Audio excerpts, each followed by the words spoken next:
नमस्कार. माझं नाव दिनार सोहोनी. मी ॲडव्होकेट आहे आणि राजकारणाचा पण माझा अभ्यास आहे. मध्ये मी कायद्यावर बोललो होतो, तुमच्या लक्षात असेल तर तुम्ही तो व्हिडिओ बघा.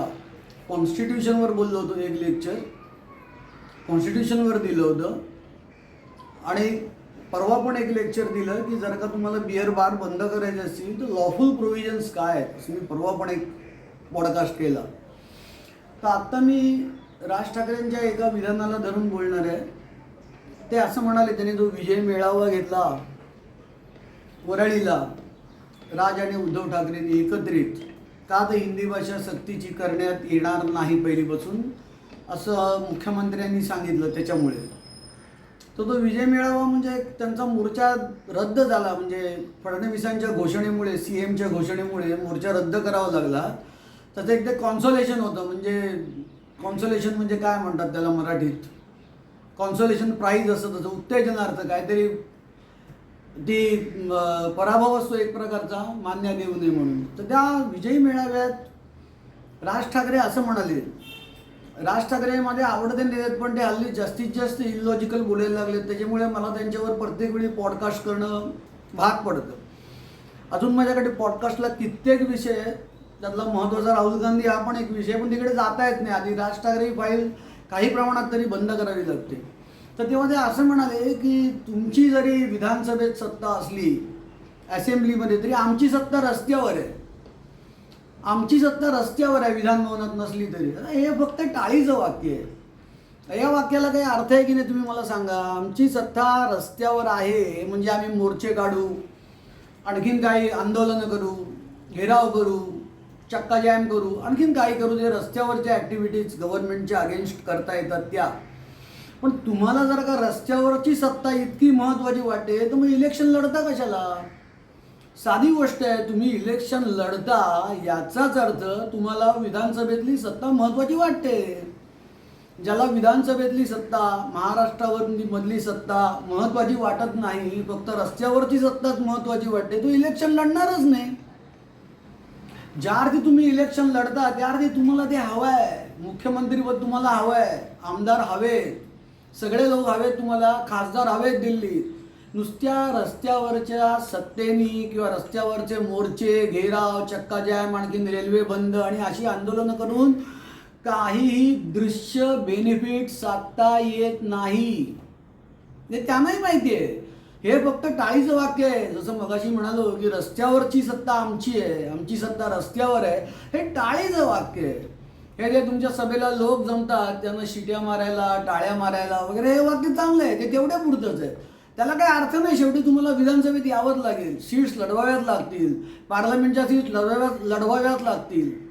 आपले खासदार किती आहेत ते जास्त कसे वाढतील, आपले आमदार किती आहेत ते जास्त कसे वाढतील, आपल्याला सत्तेत वाटा कसा मिळेल हे तुम्हाला बघावंच लागेल. तेव्हा खरं म्हणजे राज ठाकरे सुज्ञ आहेत. त्यांनी, म्हणजे असं मला वाटत होतं पूर्वी, तर त्यांनी टाळ्यांची वाक्य बंद करावी आणि ती टाळ्यांची वाक्य बोलण्याच्या ऐवजी he has to talk something sensible, relevant. म्हणजे आपली सत्ता कशी इकडे फोकस किंवा कॉन्सन्ट्रेशन केलं पाहिजे. आज 20 वर्ष झाली ज्यांचा एकही माणूस येत नाही. सुरुवातीला त्यांना थोडं यश मिळालं नाशिकला, ते मला माहिती आहे. 12-13 लोक आले होते काहीतरी त्यांचे नाशिकला नगरपालिकेत, म्हणजे म्युन्सिपाल्टीत.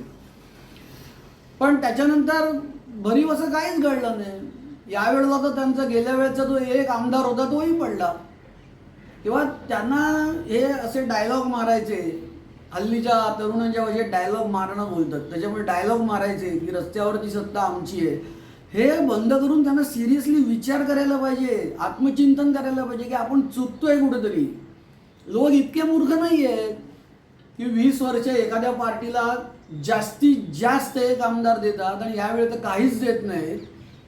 आत्ता झालेल्या विधानसभेच्या निवडणुकीत तर लोक इतके मूर्ख नाही आहेत. लोक ज्या अर्थी तुम्हाला मतं देत नाहीत त्या अर्थी लोक दुसरा विचार करत असणार. ते जेव्हा म्हणाले, आता ते म्युन्सिपाल्टीच्या सत्तेसाठी मुंबईतल्या उद्धव ठाकरेंनी राज ठाकरे एकत्र आले, त्यांचा असा एक थोडा गोड गैरसमज असावा की सगळे मराठीमध्ये आपल्यालाच मिळतील. हा चुकीचा आहे. कारण अनेक मराठी माणसं जी BJPची आहेत, अनेक वर्षांची BJPचे जे स्टँडर्ड वोटर्स आहेत, ते मत देणार नाही आहेत तुम्हाला. तुम्ही BJPची मराठी माणसं तुमची आहेत असं धरू नका. एकनाथ शिंदेची जी माणसं आहेत की ज्यांनी एकनाथ शिंदेंना वोट केलं, ती मराठी माणसं, विधानसभेत ज्यांनी एकनाथ शिंदेंना वोट केलं, ती मराठी माणसं तुम्हाला म्युन्सिपाल्टीला वोट देणार नाही आहेत. ती आपली तसं धरू नका.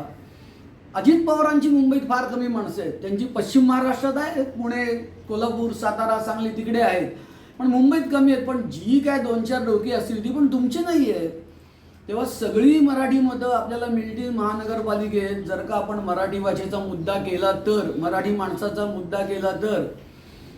हे त्यांचं ॲझम्पशन आहे ते चुकीचं आहे. त्याच्यात एकनाथ शिंदेची मराठी माणसं त्यांना मतं देणार नाही आहेत, देवेंद्र फडणवीसांची भाजपची मराठी माणसं मतं देणार नाही आहेत, अजित पवारांची मराठी माणसं मतं देणार नाही आहेत. त्याच्यामुळे त्यांच्या मराठी मताचा टक्का घटणार आहे. सगळे मराठी नाही मत देणार आहेत. ते त्यांच्या अजून लक्षात कसं येत नाही मला कळत नाही. एक प्रकारचं त्यांनी जुगारच खेळलेला आहे. मराठीबद्दल प्रेम आहे असं ते म्हणतात असेलही, पण जुगारच अशा दृष्टीने खेळ आहे की दोघं एकत्र आलेत डोळा ठेवून मराठी माणसांच्या मतांचा, आणि ते साध्य होईल असं मला वाटत नाही.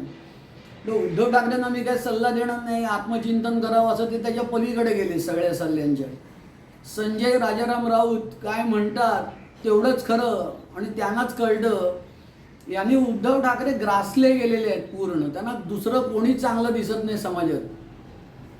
कोणी त्यांच्या पक्षाचा पुढारी सुद्धा त्यांना आवडत नाही ज्या प्रमाणात त्यांना संजय राऊत आवडतात.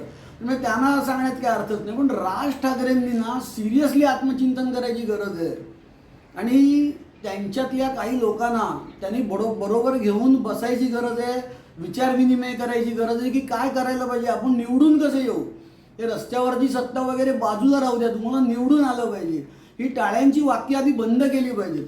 तुम्ही एक लक्षात घ्या, शिवाजी पार्कला त्यांची सभा होते, मी सुद्धा 1-2 वेळा गेलो होतो, बघितलं होतं. अतिशय उत्कृष्ट बोलतात, आणि 1 लाख लोक तरी असतात त्यांच्या सभेला शिवाजी पार्कच्या. मग हा विचार करायचा मुद्दा आहे, 1 लाख माणसं जी सभेला येतात ती मतदानाच्या वेळेला कुठे जातात. माझंच उदाहरण घ्या, आता समजा मी आलो सभेला तरी माझं मत त्यांनाच मिळेल याची गॅरंटी नाही ना. तेव्हा नुसती सभेला गर्दी होऊन उपयोग नाही. ती सभेची गर्दी मतदानात कशी बदलेल इकडे लक्ष दिलं पाहिजे. तेव्हा ही टाळ्यांची वाक्य बंद करून इलेक्शनवर कॉन्सन्ट्रेट करून पक्षाची पॉलिसी परत ठरवून, काय चुकतं आहे का आपलं पॉलिसी ते परत ठरवून रिकास्ट करायची गरज आहे. रिकास्ट म्हणजे परत रिबिल्ड करायची गरज आहे मनसे संघटना. तर काही त्यांना यश भविष्य काळात मिळेल. धन्यवाद. नमस्कार.